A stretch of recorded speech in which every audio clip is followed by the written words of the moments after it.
The world of travel is always evolving, and so are attitudes about LGBTQ travel, and that's affecting how LGBTQ travel is represented in the media. In this special expert panel discussion, we discuss the latest trends in LGBTQ travel writing and journalism, and how journalists and writers are representing the segment to the public and to the industry. My name is Mark Chesnut, and I'm the 2019 winner of the NLGJA Excellence in Travel Writing Award. I'm also the author of a new book called Prepare for Departure: Notes on a Single Mother, a Misfit Son, Inevitable Mortality, and the Enduring Allure of Frequent Flyer Miles. I'm the host of this panel, and I've assembled an expert group of people with decades of experience. We accidentally cut off the very beginning of the panel discussion, so we're going to jump right in with several of the expert opinions. I'm now getting a PhD at Purdue University's Tourism School and teaching there, and I research tourism, redevelopment, and conflict. And in the mid-90s, I think I'm actually 3 of those 55 decades, I developed research on gay tourism academically and had some of the first academic publications on that. I think how everything has evolved, I've been doing this both for mainstream media and for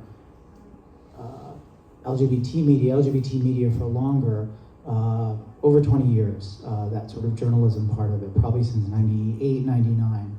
I think several things that have happened, and of course, COVID has made this much more rapid, but I think the big thing is the mainstreaming of LGBT issues and LGBT travel, and that you're also seeing it in places you never did before. So there were a lot of publications. I could go back and list, like Our World was a publication I used to write for.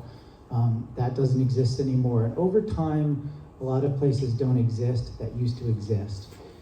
You were also seeing places like the New York Times covering gay travel along with every other form of travel. That was something that I think was probably unimaginable even 10, 15 years ago. One of the things that has happened, I think, for journalists, I do a lot less journalism than I used to. And part of that is, particularly after COVID, the market really dried up, and clearly people weren't traveling, so it was very hard to find ways to write about travel. So you also saw a lot of publications that sort of shrunk their freelance budgets, started to rely on their actual staff to write a lot of the travel, to write a lot of the other things on LGBT issues, as everything mainstreamed, and as more and more of us were out, on mainstream publications. The New York Times in particular did this, and a lot of times you'd see that gay staff, LGBT staff, was writing those pieces, often their vacations, and then they could write it off as a tax deduction, get paid for writing about it, but that also meant freelancers weren't writing those pieces. So I think the shrinking of the market, that there are fewer venues, COVID really vastly altered this. For myself, that also meant maybe writing op-eds, opinion pieces, or things that were travel adjacent. So maybe you write about a museum in your city rather than actually traveling to it. So I think that's some of what I've seen over the past several years, sort of the mainstreaming and the shrinking of markets. So, Jerry, would you like to introduce yourself and weigh in? Sure. So my name is Jerry Nunn, and I am located here in Chicago on the north side in Andersonville. I've been writing, started in sales at the Windy City Times, and then grew into travel writing. I actually looked up my first article, which was 2008. So that was 14 years ago. At Nova Scotia was my first press trip, in Halifax, Canada, which was, pretty good trip for the first time out, I think. But I also, I have evolved into working for Go Pride, which is another LGBT website, and taking photos for the Edge Media Network. And then I have my own website, nunontheRun.com, and I'd appreciate anyone to check us out. And then I kind of started my own travel kind of thing with the Flying Nun, and where I could write, So I think branding would be an important part of something that has evolved. It's really important, and I think also, and we're going to talk more about this, but the influencers and all of that coming into the market has been a big thing, but I think everyone could learn to do both. I think you have to not just be a writer, you have to have some form of brand or some kind of following on social media, because you're going to be limited. And then also I think the influencers are limited by what they can put out, because a lot of times it's photos or some videos, but sometimes they don't have a very detailed experience that they can put out. So it's kind of a combination of both. And I echo the whole thing about, you know, some of the press trips have really died down. It's very challenging right now to get a press trip. So you know, definitely need to have your own way of getting that. You may not always relying on an editor to give it to you. You have to sometimes be out there hustling and trying to get these press trips. Because I remember a time where it was 2 every month I could go on, or, you know, some people would go on much more, some people go on much less. But now it is really, you know, now I'm hearing from a lot of agents and PR people that we just don't have the budget, or you're gonna have to fly yourself there, or you're gonna have to drive there. So I guess you just have to hustle and keep putting out product and stories, and that would be my advice so far. Thank you, guys. And before I introduce another very important person, I just wanted to put in my 2 cents that I agree with a lot of what both of you said, actually, or all of it. I think there has been distinct evolution, and I think it's also interesting to note that for example, I'm full-time freelance, but most of my work is actually with the travel trade media outlets, so travel industry publications that are read by travel agents, tour operators, and that sort of thing. The amount of coverage and the openness that those media outlets display now in terms of LGBTQ coverage is wonderful. So I'm doing a much larger percentage of LGBTQ specific travel coverage in these travel industry publications like Travel Weekly, Travel Age West, Travel Pulse. So I think that's a really good thing. But it's, you know, like any situation, as things evolve, some things get better and easier, some things get a little more challenging, if not for no other reason than because it's different. And so we are dealing with a different situation now than 10 or 15 years ago, when, you know, you wouldn't see LGBTQ coverage in any quote unquote mainstream media outlet. So I think that's interesting. But a very important part of the world of LGBTQ plus travel journalism is the media relations side. And so I'm so excited that among our panelists we have here with us is Gustavo Rivas Solis, and he is a PR guru, a media relations expert. And so he's going to be providing us with more information from that side, because that's the side, we're journalists on one side, and we're dealing directly, our relationships with men like this is so important. So he's going to be able to fill us in from that perspective. So Gustavo, to start out, how would you describe the evolution? So I represent Ember Communications. We are located in New York. We do have a big element of LGBTQ travel. So we do work with a nice niche of that market in developing PR campaigns for destinations. We developed and pretty much positioned Puerto Vallarta as an LGBT destination starting back in 2011. Was the first proactive campaign that the destination did, and then from then on to where we are now as probably much the most important LGBT destination that Mexico has is Puerto Vallarta. So that's our biggest trophy. I don't have a book, but that's my book. We've done campaigns for Colombia, we've done campaigns for Chile, Morocco, different places. So very excited to be here. From my end, I see that there was a big change in the late 90s, early 2000s. There was a big push for this positioning of how much the importance of the LGBT market was in terms of funding, of funds, of how much the expenditure was. So destination saw that there was so much money being spent by the LGBT market, so everybody went after it. Even if they didn't know anything about it, they didn't want it, they still went after it because they saw money in it. And I think that as we've moved into different things, I don't know how or why our legacy media have not been able to stay afloat or not been able to maintain their readership. I think that has a lot of things with with society that we've gone through. But I think that because we are not seeing, we've fused the media value from LGBT media to general media, you're also not seeing the importance in the market as we used to see it before. I see it because we're not bringing journalists out anymore, as you commented. Pressure for LGBT media, they've gone down quite a lot. I think a lot of the destinations, they're just going after editorial or they're buying ads. That's what we're seeing mostly for the LGBT market. So it's a change.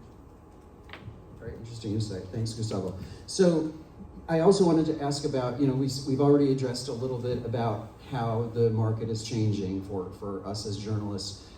How are the coverage is, the amount of coverage and the type of coverage that we're providing, that we're creating is changing as well. So, and Michael, you've already addressed this a bit, but in terms of your story angles and how you're approaching these types of stories, like you talked about doing more op-ed and things like that. Are there, can you talk a little bit more, Michael, about how, how you've adjusted your story angles, your story pitches, and maybe the media outlets that you're working with? So I guess, a very specific example I can give of, I think as a journalist, you're always looking for stories. You're always looking for different angles, something unique, something that is unusual, something that you can write, or who's the editor I'm going to pitch that to. So as an example of a story that evolved actually from a gay travel story that then became a New York Times style story was the last piece I did for the Times was actually on plantation weddings in the age of Black Lives Matter. I'd actually never heard of plantation weddings, and I found out about them because in 2015, before gay marriage was national, Condé Nast Traveler asked me to do an article on same-sex marriage in red states that had passed. And that's when I came across a gay Jewish wedding on a plantation, and I was sort of actually in shock that such a thing had happened. Anyway, that summer, the national law was passed, and then my editor's like, well, now I'm not really sure about this story. And then we were also supposed to look at South Carolina. If everybody remembers, summer of 2015, the shooting at the AME church in Charleston. So basically that ended that story as a sort of like happy marriage story. But I was fascinated by this idea that there were weddings on plantations, which I'd just never heard of. So Gay Pride in Charleston was just a few weeks after the shooting. I went down for Gay City News to cover Gay Pride from a gay angle, from a black and white angle, visit the church, visit also these plantations where weddings happened. And then I began to pitch this story that I learned through gay marriage to mainstream publications. It actually took a long time for that article to be, for anyone to take a bite, because it was really quite a controversial topic. And I'm a white person also pitching this piece. And ultimately the Times took 3 years, but they did say yes. They killed the piece at one point, and then they brought it back. And we published it going on 2 years ago, and it won quite a few awards, including from NLGJA. It was a finalist for NLGJA and some other places as well. So I think that's a story that I found through wanting to write a gay piece for a mainstream publication that then evolved into a very different piece. So I think you just find the different stories, and actually out of that pitch that didn't go anywhere, I did write about 3 or 4 articles on Charleston. So there are ways to, as the market evolves, you also have to figure out ways to pitch stories. I also very strongly believe in this story, and so that was part of it. And I think that's another thing within journalism, and we're curious, we're probably insane also, so we want to figure out ways to write about things that fascinate us. So it was a travel story, a cultural story, a Black Lives Matter story, and a story about the murder of, I believe, 9 people at that church, and how people in the midst of white supremacy still get married on plantations. So yeah, so that's an example of something that evolved, and I think that's a thing to think about as a journalist, maybe even something to think about in public relations. How do you evolve your, how you're approaching journalists, and how do you as a journalist evolve how you're approaching editors? So. Yeah, Jerry, how have your pitches and your story angles changed? Well, I think you have to really be firm with a lot of these emails that come in and say, I need to experience the trip instead of I'm going to write it off an email or I'm going to write it off what you tell me about the area. I think it's important. I always push back with that. I'm always like, well, I need to come there and see it. You know, like I don't write my story from a hotel room or from my home. I like to be out there. And sometimes you have to make that happen. I mean, even like with Gustavo here, you know, I've been on press trips with him, but then also one time I was going down with my friends to Puerto Vallarta, and I was like, well, can you let me know about some restaurants? And he took care of me the whole time, and we met up, and so it's sometimes really hustling to make that story while you're even just out traveling. So I think you really just have to know what kind of travel writer you want to be and what you want out of a trip. If you want to be an individual writer, some people like to go on them by themselves, or like they like a group trip. I like both. I don't really, you know, I kind of have, you know, adventures both ways. And then also kind of knowing what you want to write about. So I think you have to be really transparent with reps and with your editor and what you're kind of going for. So if you want to write about restaurants, if you want it to be like a food travel story, or you want to write about excursions, you want to write about high-end kind of luxurious travel trips, or you want to do the adventure trips where you're hiking around for hours or maybe 5 hours in Ecuador, thanks to Gustavo. You know, things like that. You just have to really know what you're getting into and being transparent when you're going to have that story out. If it's going to be, I like to always tell them it's going to be within a month, so they kind of know when that's coming. So, you know, those are kind of, you know, my tips about, you know, just and just what you need out of the story. So tell them I need to go to these LGBT places. I need this kind of, you know, history or this kind of part of the trip.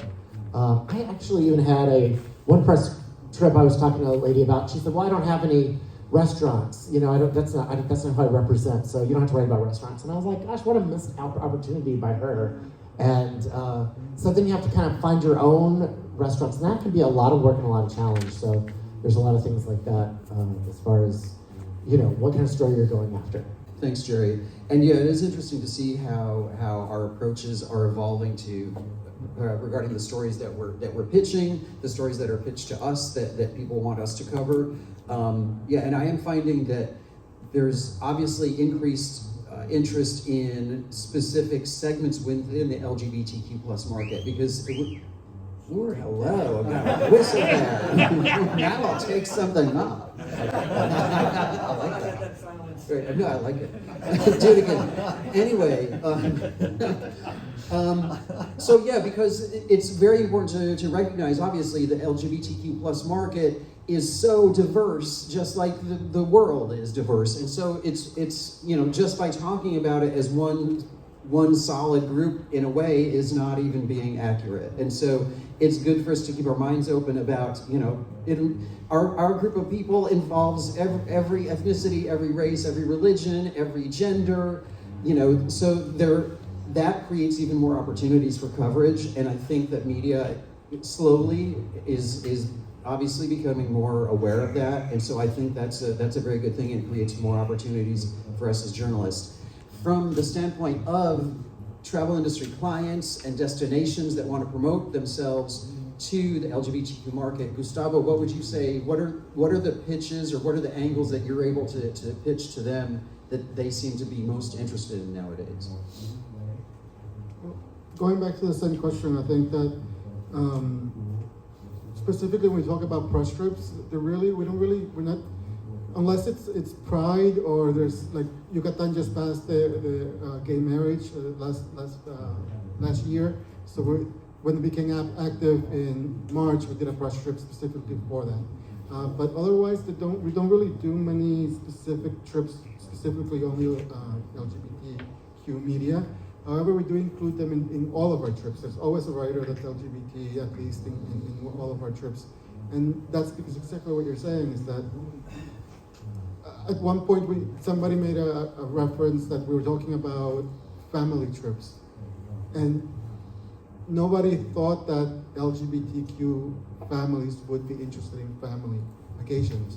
So those things are, like, we need to open up we needed to open up our minds at that moment to be able to include writers in those type of fields, in those type of press trips or visits, to be able to include and offer that kind of opportunities. So I think that for the past at least 10 years, 15 years, it's been changing. We've been able to include LGBT media in adventure, which was not really necessarily something that people thought about. Family weddings, obviously, it's something that has become very important. So it's just opening up a wide range of things and not focusing only on the LGBT segment or offering, but including that in. Yeah, I agree, and it is interesting because I've been on LGBTQ specific, just focused trips where all the participants in the press trip are members of the community, but I've been on a lot of trips that aren't, most of the trips that aren't like that I'm on actually. And there still may be an LGBTQ element to the focus of the trip, but it's not necessarily and usually not the only focus. And so what's also important for us as journalists, if we're covering the LGBTQ angle, is to, like as Jerry said also, we just need to be specific and explicit about what our needs are as journalists. So since I'm freelance and most of us, a lot of us are freelance, if I'm going on a trip, I usually try to get as many assignments as I can from different media outlets with different angles. And so when I went to Yucatan on a press trip with him actually, just last year, I was writing for Passport Magazine about LGBTQ travel, but I was also writing for Travel Age West and for Travel Pulse about more general tourism and what's new in travel there. So ahead of time, I have to get down my notes and figure out what do I need for each article. And each assignment is different. Each one has a different angle. But the good thing is that it is possible to combine that more now, I think, that and it's common. And public relations people, media relations people are very used to dealing with those questions and with those needs, I think, especially wonderful people like you. So we've obviously talked about how the mainstream media is covering LGBTQ travel much more than in previous years, and every year it gets much more common. You can see LGBTQ travel coverage everywhere. So speaking specifically, since all of us have some experience writing for LGBTQ specific and owned media, how would you describe the effect on those media outlets, which used to be pretty much the only place that we could turn to if we wanted coverage of LGBTQ travel? So what do you see as the state of travel coverage in those media outlets like Passport Magazine or Gay City News or whatever, and what do you think the future might be? Michael, you want to start? So I think that some of the outlets that I used to, like Gay City News, I do a lot for. I'm seeing other people do some travel pieces, but there's very little in the way of travel. Often what I will pitch instead, there's a book. So rather than an actual travel piece, I'll do a Q&A with an author who has a travel book out. So for example, I have seen actually less travel pieces. I can't say it's really impacted Passport or because they're still publishing, they're still putting everything out. But again, it sort of, what I'm seeing is just I'm surprised sometimes by what I see in the New York Times. Something that was once an obscure gay destination then makes it to the Eric Pieperberg. I don't know if people he used to work for the New York Times. He recently did a piece for the Times on New Hope, Pennsylvania, and that's a very regional place that almost you have to kind of live in the area to kind of be familiar with it as a gay destination. So for that, as a once obscure location, to make it to the New York Times via a writer that was once staff, just shows you just the level of how hard it is to even find new emerging places when mainstream places are writing for them. So that's one of the changes, one of the impacts. The thing that I think is very different though, when you read, and you touched on this, if it is somebody LGBT writing about the LGBT specific examples and for an LGBT publication, it really does come from a very different angle. It can come from perhaps a more fun angle. It can come, there's little things you can put in. Passport that probably you couldn't put in the New York Times, about places. And I think that this came up in the monkeypox thing, the idea of somebody LGBT writing on LGBT issues. It comes very, very different. People are very honest and they show you things. Actually, I'll give you a very good example of writing about Museo Vita, Vita's museum, when I was meeting them and for the New York Times, they were very, very careful and cautious. When I mentioned I was also doing a gay article, that's when they're like, oh, wow. And then they showed me her dresses, they let me play with her dresses for like a few. So I think that's the thing a gay publication can get that you won't find in a mainstream publication, because then we all know each other, you know. So that, I think, is why don't give up on LGBT publications, because you'll get things out of them that you will never get from a mainstream publication. So.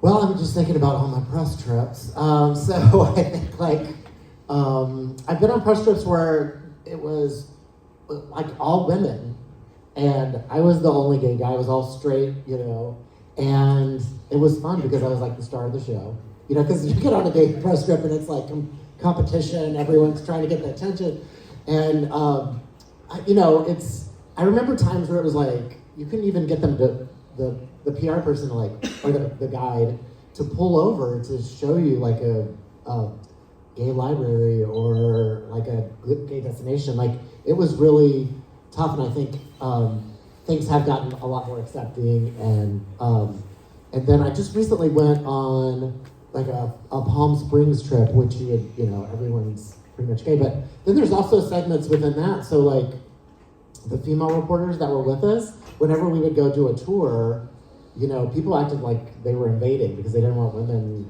you know, while they're out sunbathing nude and things like that. So there's all kinds of different angles to that. And then also like Palm Springs, I think people think it's about hooking up, but people just wanted really to unplug and unwind there. And so it was a lot different than I think a lot of people expected. But I just write from the perspective of, you know, I just try to recreate it for people, and because for me it's such a great time and a great experience. Usually I've not had too many bad press trips, only maybe a couple, but so, you know, and also I was going to mention too, like photography has changed a lot on press trips, because it used to be like you had to bring the big fancy camera, and I had one broken when I was going on a press trip to Hawaii on just with luggage and throwing it around. So you don't have to bring the fancy camera anymore, but it's so nice to just bring travel lights and pack light and have your little iPhone. I mean, people used to bring a separate photographer along with them on these press trips. Remember that, guys? Like that was the thing, you know, you had to have someone assist you with photography. But now you can do so much with like this little contraption, you know, your telephone. And so I just thought that was kind of interesting how it's evolved and changed. I love the evolution of the cell phone because, yeah, it's the fact that you can get a publishable image from your cell phone and you don't have to bring a heavy camera or a photographer with you. It is a really good thing. So Gustavo, I wanted to ask you then regarding LGBTQ specific media outlets and how you present the differences to your travel industry clients that you've had over the years, you know, and how do they view the difference? Are there times when they're more interested in LGBTQ specific media as opposed to quote unquote mainstream media, or are they always interested in both? Or, you know, obviously everybody wants to get a mention in Travel and Leisure or the New York Times or whatever, but how do you work with your clients in travel industry organizations in terms of LGBTQ specific media? It depends on how open-minded the campaign is or the destination is. I think that there's certain destinations that may be somewhat interested in the market, but not fully into it. So if we bring somebody who writes for Nat Geo or Condé Nast, and they have Travel Leisure had an LGBT section for a bit. So bringing those outlets to them makes it much easier. It's like when you're coming out of the closet and you're going through the steps, it's pretty much the same thing with this kind of outlets. If they are more open to it, then we can actually invite Passport and we can invite out. It all depends on how they are in that process. But I enjoy it because we do bring so many other type of writers into the mix. So. And you're one of the people who's done great work in terms of educating tourism industry organizations, I think. Like you said, like you spoke about Puerto Vallarta years ago, it was already a big LGBTQ destination, but the tourism officials didn't really pay attention to it for years. And they got educated, and it's partially because of people like you that showed this is an identifiable market. It's a great market. It's bringing a lot of money to you already and recognition, and this is how you can really go after it. So another thing, a topic that I think we definitely need to talk about is social media and influencers, because that's something that has just exploded, obviously, in recent years. And we're journalists and we're media relations, public relations people here. What we do, in a way, complements, in a way, competes with, in a way, goes perfectly together with social media and with influencers. So I'd just like to hear from our writers about how the growth in social media and social media influencers has affected the work that you all do, and if you find that your own involvement with social media and growing your social media presence has been something that you focused on, or that you find is essential, or if you find that it's not necessary. All right. So I'm not an influencer. I'm a journalist. I guess some people could still call you an influencer in one way or another. And I think that sometimes journalists, or at least journalists, used to sort of denigrate the idea of an influencer and, oh, they're not really doing work, you know. But I think what's really interesting is some of the, like Nomadic Boys. I don't know if people are from the Sebastian, and what's his partner's name? Yeah, and so they do really fascinating work when they go around places. And then there's a gay couple that brings their baby around. I'm going to blank on their names, but these are really fascinating people to follow in the way and follow them on their trips. And I think Nomadic Boys also cover real issues when they're in places. So it's not just, I mean, they've got great bodies and they're beautiful to look at, but they also bring up, great topics while they're at places. And I've interviewed them for articles I've done. For example, it was a San Francisco Chronicle piece on travel to sort of what we're going to be talking about later, the Points Guys thing about travel to more unusual, difficult locations, and how they view going to them and educating their viewers about what they see in these places. So I think that we as journalists, if we consider ourselves traditional journalists, can still work hand in hand, finding stories, making influencers part of our stories. I think it also helps us, if we're older,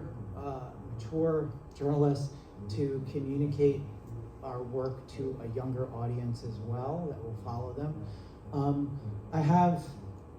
I've actually pulled back a lot from social media for a variety of reasons recently. I'm getting back on social media more.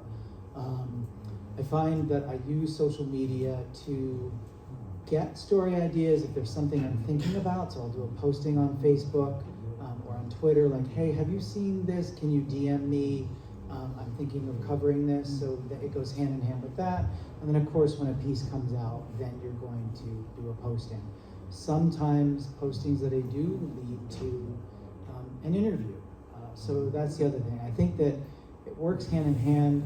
I don't think we have to be afraid of influencers. There's clearly, I think, with TikTok, though, that I think I'm stupider each time I watch something on TikTok, because it's just I think it's actually how China is taking this over via TikTok. It's not analyzing us on our phones, but just making us stupider as we watch them. But we can work hand in hand. There's just some really intelligent influencers out there. I think that's the thing to really watch and look at. Yeah, I think so too.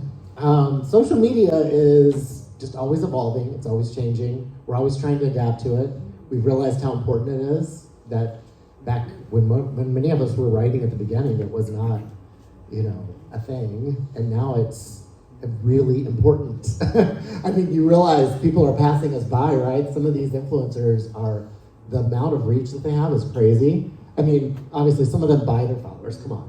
And some of it's about sex and how they look. But it's really interesting what they can convey with the videos and with pictures and stuff, and I think we can all learn from them and talk to them, and that you want to reach across the aisle to people like that. But we're always navigating it. I remember when I first heard about Instagram, it was in Hawaii, and some of the reporters were talking about it, and I was like, oh, well, I'll join this, and look what has changed. I mean, it has changed the industry. So I think it's important to watch, but I think our stories are so valuable too. There are things that cannot express that we can do in writing, and that's what I was saying before, that so we need to work on that, maybe, like, focus on what we can bring to the table, instead of, I love Oprah Winfrey, and what she said is that when I quit looking at all the other talk shows, then I became my own talk show, and I think that is important to do as a writer, to quit looking at everyone else so much.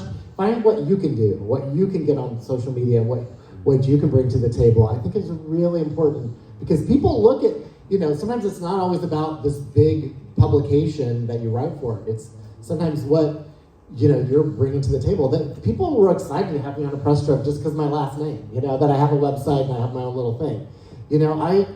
I think that's when you're kind of rewarded for doing your own thing, becoming your own person, and really getting out there. What's interesting too is when I go on a press trip, this is what I found out in the last few years. You post pictures about your hotel as soon as you get there, and people flip out. I don't know what it is about hotels, but hotels are like a big thing. They love to see where you're staying. I don't know what that is, but I have never seen such a big response on social media except for a hotel. They don't want to see the plane ride too much. They, some of the excursions, maybe they're into or they're not, but something about that hotel. I guess it's maybe they're picturing, gosh, I could be there. I could be in that hotel. I don't know. But I thought that was really fascinating. I think we're always trying to learn and trying to adapt, so I encourage everyone to, to keep doing that. Yeah, I agree. I think that social media is fascinating. I love it, and I sometimes spend too much time looking at it or creating my own content. But I do think that there's a great place for, it's not absolutely necessary. Not every print journalist or broadcast journalist has to be a social media star, and I'm not, for sure. But I do think that it can be very complimentary, and I think it has helped me. I think, Jerry, like what you said, we can learn from some of the content that social media influencers create to make our own interaction with our followers, with our readers, with our audiences, even more interactive and more engaging. So I think it's been really helpful, and just to be able to see certain things from the perspective of a social media star actually helps my photography a little bit more, I think, and it helps my videos more, and also, like what Jerry said, it is interesting for me to see like what stuff that I post ends up getting the most traction, because sometimes it is surprising, because I have a YouTube channel. It doesn't have tons of followers, but I put up videos there, and sometimes I'll create like a destination video like that I think is really cool, and it barely gets any views, but then I'll post, like Jerry said, I post a hotel tour and people go crazy for it. And so yeah, like perhaps because some of them are all-inclusive hotel tours, and so since they're so mass market, they're huge, so there's a lot more people that are out there looking for information about a hotel in Cancun or something like that. But so all of this really provides an opportunity for us to interact more with our audience. And one of the things we want to do, we want to drive traffic to our own writing, whether it's on our own blogs. I have a blog too, latinflyer.com, but whether it's my own writing in another magazine or another website or my own website, it's all one more channel to drive people, to drive traffic towards our creations. And also it's a way to interact and connect with our audiences, which is also important. And one thing that I've found from social media is that it gives me new story ideas. When I post sometimes, I'll get comments and questions, and this happens especially on some of my YouTube videos. I'll post a video about how to use the metro in Mexico City or something. I'll get so many questions, and sometimes those questions will give me new story ideas. So that's really good. And I've gotten messages from people, on Facebook or Instagram also, just asking me questions like, what are the best family resorts in Mexico's Riviera Maya or something like that. That's kind of a simple example there. But there's sometimes the questions that they will send me give me ideas for new stories and new angles. So in a way, it's great to have interaction with the general public, because sometimes their comments or questions will be annoying, but sometimes it'll be enlightening. I might get educated, or it'll give me new ideas. So Gustavo, from the media relations standpoint, how do you explain to travel industry organizations and tourism organizations about the difference between social media and more traditional print or broadcast or journalism, and how would you describe their interest and their appreciation of both? One of those, I've got 3 Zooms today. I'm on one. So I'll call you back in a little bit. Okay. Did that come over the loudspeaker? Okay, I'm gonna get the car fixed. How's the plumbing? This is great.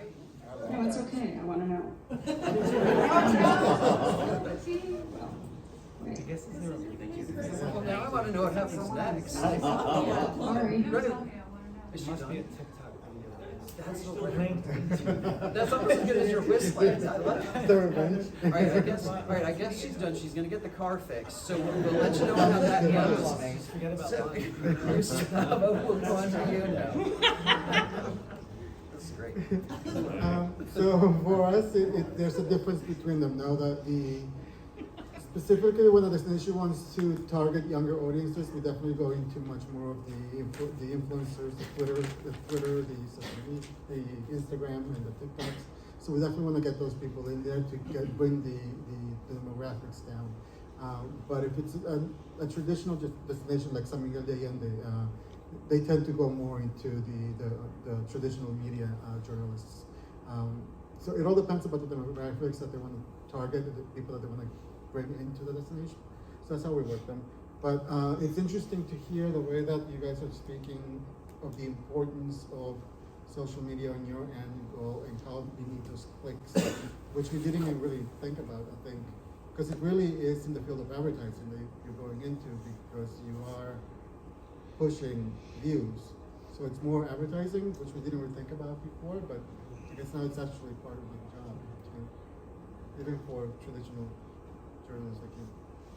I mean, can I ask him a quick question? So, I mean, I had a question which I always am fascinated by with the evolution of social media and journalism and PR. Because, you know, you get all these press releases, Sometimes they have nothing to do with anything you'd usually cover. But I think, you know, my view is how hard now has it become for you in your job to decide, you know, with media so broken up, to whom are you going to pitch it, and how do you make the decision about, you know, is this going to go to somebody who has a small following and maybe can't, you know, how do I divide it among the influencers, the social media people, the people who are working for real press, you know, that's the thing that I think for me is I always respond to press releases and I'm like, oh, this isn't for me, but I appreciate it, keep me on your list, blah, blah, blah. So how do you handle deciding to whom to send this stuff to? I think that the job or the reason for a press release has changed so much. I don't really think, it used to be that you used to send a press release to a certain specific journalist and it would get printed because that's how it was. Now people don't print press releases. Google will find you, Google will bring down the importance of your article and whatnot. So press releases are no longer the same thing as they used to be. For us, press releases are more of keeping our audience in the loop of what's going on instead of actually pitching a story. If I want to pitch a story, or if I want to do an interview, if I want to do a press trip, I specifically have people that I want for those. I think that most press agencies may not be sending a press release necessarily because they want you to know about it. They want you to remember that we're still there and that we have this. And I think that from the media, from the people who I speak to, Outlook is great because they have an inbox and they put all our releases in that inbox. And then they do a little search and they're like, they want to do an article on whatever, on the bees, because it's National Bee Month. So they'll do a search and then they'll get it to press releases that have. So people who have journalists who I don't normally speak to, but they are on that list, they'll write us back because of something like that. So if any of you have any questions. Hi there, I'm Stephen Overlay, I'm a reporter at Politico. I have just a question on how the evolutions in travel writing have affected how you pitch stories and what stories you pitch in terms of the scope of them, and do you typically pitch kind of always before you go on a trip? Sometimes you travel, find story ideas, and then pitch. How has that kind of changed along with all of these other trends? Usually, in my case, if it's related to a press trip, I usually won't take a press trip unless I know for sure that I have at least one assignment, and ideally more than one assignment. So I usually would find a fit before I go, unless it's someplace. I actually cover Mexico every month for a major travel trade publication called Travel Age West in Los Angeles. So if it's Mexico, I may be willing to go just even without a specific assignment because I know I'll use it soon at some point. But in general, I would pitch the story as soon as I get an invite to a press trip, and then if I can't get an assignment, I won't take the trip.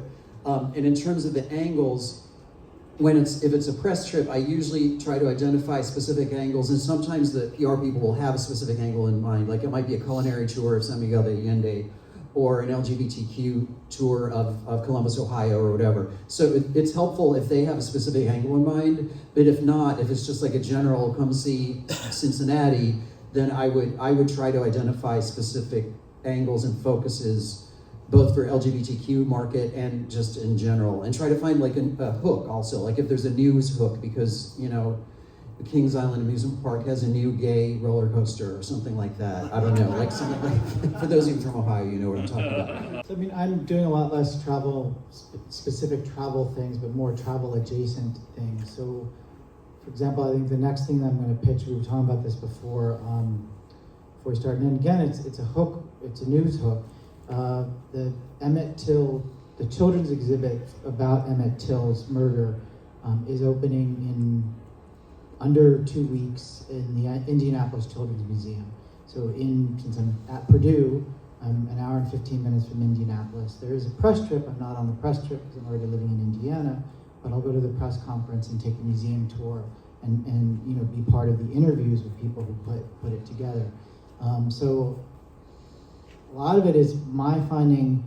I'm not going to really travel. I'm not on a press trip, but what is the information that's near me that I can do a travel adjacent piece for? And of course, the time is that the movie is coming out about Emmett Till. So I haven't pitched it. I'm gonna, you know, but that's the next thing, and it's sort of a travel piece because you'd have to travel to Indianapolis. But then that exhibit is itself traveling throughout the country after Indianapolis. So it's useful to know it and pitch it, and then it can be pitched again to a variety of different locations. So that's something that's in my head to, you know, of course now you can all take that idea and run with it. But that's an example of my thinking when I'm not really traveling, but I'm near a very important story that also is travel adjacent. So. I think it's just going back to knowing what kind of writer you are, what you want to write about, you know, and just being very specific at the beginning, because I can't imagine going on a press trip and just being like, oh, I'll just see where the wind takes me. Like I definitely say, you know, I'm going to write about whether I will or write about the airline or the hotel, you know, the general things. And then, but the best part about press trips are what you discover along the way, right? What turns you on as a writer? And I mean, some of my favorite things have just been a certain part. I mean, even going back to 2008 with that first Halifax, I mean, the little lady that painted out of her house and they made a movie out of her, you know, or like on Palm Springs, we did a cannabis tour where you go, like, see all the, where they're creating, you know, cannabis, like out, and I thought that was fascinating. And so I think that's the best part about press trips is just finding what inspires you, and then you can really focus on that. One thing I did want to mention is that I found too, the more things you can bring to the table, right, the more outlets that you have, like the people, the guides, they love that. They're like, they get so excited. And I said, well, I'm going to go out and write about nightlife. Now, nobody else is going out to write about nightlife, but I was like, I'm going to go out and I'm going to take pictures. And I contacted the Edge Network and I was like, would you like a photo album of that? And they're like, yeah, go ahead. So I did, you know, over, you know, 40 pictures at a gay bar. And so I brought that back to the table and they're like, wow, like that's just like an add-on that you can do. And people love that stuff. So I just think the more things the more contacts you have and the more outlets you have, it just makes you valuable. They don't always have to be, you know, the New York Times. It can be, you know, whatever outlet it is. And so I found that works for me. One thing that I might do during a press trip, if it's like a general press trip, not focused specifically on LGBTQ, but they really want me to do an LGBTQ article as well, or my editor wants me to, I will sometimes say to the PR person, because you know how press trips, if you've done one, they can be really, really hectic schedules. You wake up early, you're out late, and blah, blah, blah. And so sometimes I have to say, like, okay, if I do a full 2,000 word feature on LGBTQ tourism, I need to be able to stay a couple extra nights because I'm no longer 22 years old and I can't write about LGBTQ nightlife if I have to wake up the next morning at 7 a.m. to do the rest of the press trip. So sometimes extending a trip is absolutely necessary for an LGBTQ story if they don't allow enough time in the press agenda, in the activity agenda, for you to do stuff outside of the main group. So that's important. Yes, another question. Take this down because I'm muffled already. So, I'm Holly. I'm a freelancer. I'm from Seattle originally, but I've actually been living nomadically because it's the only way I can afford to travel is to not pay rent. So maybe this is like a basic question, but I have not probably been like doing my travel writing in the smartest way. I've just been funding my own and going places and like seeing where the wind takes me, and like I find stories, I submit them one-off to like, I focus on like food, drinks, and psychedelics, so I submit them like one-off to those publications, but it's not like a very sustainable way to make a living. So I'm kind of wondering like, I've never been invited on a press trip. I don't even know how one would get about going on one or making that happen. Like, how do you work with a media communication person? Social media is great because you can follow in route communications and you can let us know that you're interested in press trips and we can start working from there. But also other things that you can do if you start to work with a PR agency, ghostwriting, especially going to a destination and you have a lot of content on that destination that you can share with a destination. Again, that helps a lot. So I know a lot of nomadic writers who are doing that. They are living in Los Cabos, they're living in Todos Santos, and they just stay there and they create content from there, and they're being able to manage through that. Especially Latin American destinations, they're a lot cheaper to live in. So if you're doing translations or you're doing content or even creating social media content for them, you can make a pretty good living with that. Press trips, yeah, definitely be in touch with the agencies. If you have a destination that you're living in or you want to go live in, contact their agency or contact their PR team and see how you can work from there. I'm glad you asked this question because I wanted to bring up the idea of you don't have to go on press trips. You can. So I lived off and on in Buenos Aires every 2 years, 3 to 7 months. So it's inexpensive. It's Latin. I wouldn't say America Latina. It's Latin America. It's relatively inexpensive. And I think even Mark, you developed an expertise on Latin America as well. I think this idea of basing yourself in a location that's inexpensive, figuring out ways to cobble books, ghostwriting, pitching places. You also develop a specific expertise that somebody who takes a press trip, and I think many of us know the term parachute journalist, particularly for going into conflict zones.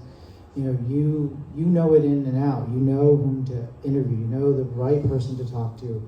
The ideas are going to come to you as you're getting, coffee. You're going to have that opportunity to be there when Gay Pride happens or some odd gay news. You're going to be the person that can be relied on. And before I would go to Buenos Aires, I would always let editors know, I don't have a specific pitch for you, but I'm letting you know that I'm going to be back in Buenos Aires for from this period to this period. So I'll send you ideas. But if you need somebody there as a stringer, I'm there. So this is a way, and so I've been to every continent, but my expertise tend to be in Latin America and the Middle East, and I would say Italy as well. So that's a thing you don't have to do it via press trips. This is not, but go on his if you can. Well, I love the question because I think it's important because there's different levels, right, in the room. There's all different levels. There's people that have done a lot of press trips and, someone at the beginning and I have had students ask me about, how they get started and things, and it's really hard to break in at the beginning. It just really is. Until you have content that you can provide to people, and then you just send out the links and you hustle. It is so much hustling and it is so competitive. It's like you don't even want to give out secrets at a panel because, it just really is. There's only so many press trips out there and everyone's competing, and then sometimes you have editors that want to take all the good ones, and you have people that it's just just how it is. Like, you just have to make your own thing. I admire what you're doing to like just go out there and do it and start and just make that content. I mean, we do live in an age where you can make content on your own and start your own website and build it up. It's just gonna take a long time. Like, don't expect it to happen overnight. It's just not going to. Like, you have to prove yourself, and it's all who you know. I mean, Gustavo's a really important person. I mean, I'm glad he's on the panel because he has really helped me over the years. And those people that stay in the business, because you're continually proving yourself to these new people that are coming in. There's all these like young PR people. I find it, especially in the music business, there's this turnover with this like, you're starting over again. You start over again. So you just have to have all that stuff on hand and just save your links and be ready and you'll do it one day, you know. So just keep at it. Don't stop, you know. It's going back to what we were talking about before about creating your own niche, creating your own voice. That is so important on press trips.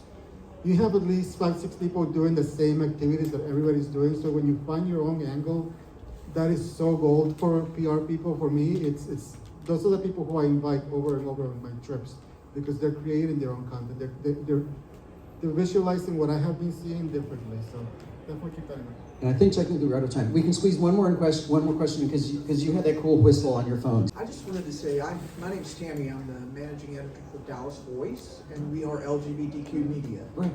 And during COVID, we had to downsize, and I lost the guy who did most of my travel stuff on my staff and did all the press tours. So, you know, I'm always looking for a good travel freelancer. I also want to say that Dallas Voice is part of the National Gay Media Association, which is more advertising focused. But because they are focused on that, we've created the papers in our group do 2 special travel issues every year. We do a spring travel in May and we do one in October. So, I mean, find us. We can't pay like the big folks pay, obviously. You know. That's great. The little bit that I can pay you for a story is better than nothing. So find us, find the gay media out there because we don't have the staff we used to have. So we don't have these people who are accomplished in that. So let us know. Find these media associations. There's a new one called News is Out, which is LGBTQ. Find them.